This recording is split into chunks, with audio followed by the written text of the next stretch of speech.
Hi friends, আবার একটা blog নিয়ে চলে এসেছি। তো সকলকেই জানাই গুড মর্নিং। তো সকালবেলায় আমার পুজো করা হয়ে গেছে, আমার গোপু সোনারও পুজো হয়ে গেছে। আর তারপরে টিফিন খেয়ে আমি টিউশনি পড়াতে বসেছি। কম বাচ্চাই এসেছিলো, কারণ দুদিন আগেই শিবরাত্রি গেছিলো, তো দেখছি যে কমই এসছে। তারপরে পড়িয়ে উঠে আমি একটু পনির বানিয়েছিলাম। আর মা গেছিলো হচ্ছে হোলসেল কনজুমার, সেখান থেকে হাট মশলা এনেছিল, তো সেগুলোই আমি সব ঠিক জায়গায় রাখছিলাম। আর তারপরে বানিয়েছিলাম হচ্ছে মোমো। মঙ্গলবার ছিল, আটা খাই, তো সেহেতু প্রত্যেক দিন তো রুটি খেতে ভালো লাগে না, ওই জন্যই ভেবেছিলাম যে একটু মোমো বানাই। তো ওই জন্য পনির মোমো বানিয়েছিলাম। আর সন্ধেবেলায় খেয়েছিলাম হচ্ছে ইনশিওর আর বিস্কুট। তো সকাল থেকে তো তোমাদের সাথে কথা হয়নি, এখন একটু সময় পেয়েছি। আর মোমো তো বানালাম, তোমাদেরকে দেখালাম, আর এখন ইনশিওর আর বিস্কুট খেলাম। আর মোমোটা তোমরা অনেকজনাই ভাববে, মানে বলবে যে এরকম কালারটা কেন।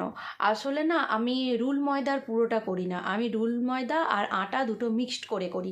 কারণ রুল ময়দা আমি দেখেছি যদি তোমার ঠান্ডা হয়ে যায় না, কেমন সেই চিমোর টাইপের হয়ে যায়।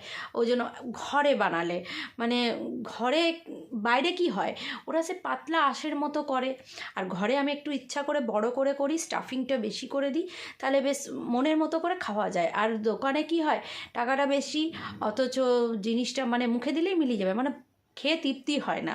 তো এই কারণে আমি একবার প্রথম যখন অনেক দিন আগে বানিয়েছিলাম, রুল ময়দারই বানিয়েছিলাম, তো একটু যেন আমার কেমন লাগছিল যে অতটা বড় করছি বা এতটা মানে কিসের জন্য জানি না, আমার মনে হচ্ছিল যে হয়তো একটু বেশি মানে বড় হয়ে গেছে বা ঠান্ডা হয়ে গেছে, তার জন্য নাকি। তো তখন থেকেই আমি দুটো মিক্সড করে, আটা মিক্সড করে করি।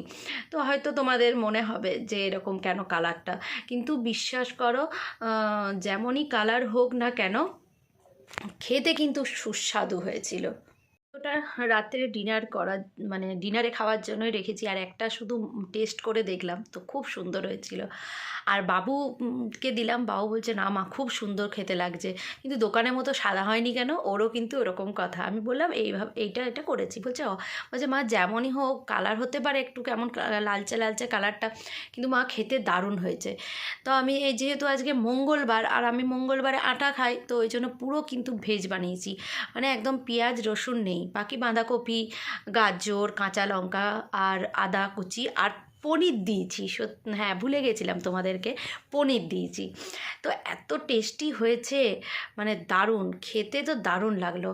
তো এটাই হবে আমার রাত্রের ডিনার। তো চলো আবার তোমাদের সাথে পরে কথা হচ্ছে। তোমাদের দেখাই, বাবু খেয়েছে সেটা তোমাদের দেখায়নি, তো আমি কেমনভাবে সাজিয়েছি নিজের প্লেটটা, তো তোমাদেরকে দেখিয়ে দিই একটু।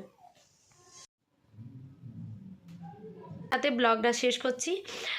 তোমাদের যদি কিছু ভালো লাগে, তোমরা লাইক, কমেন্ট, শেয়ার এবং সাবস্ক্রাইব করো। আর দেখতে থাকো ব্লগ উইথ লিলি।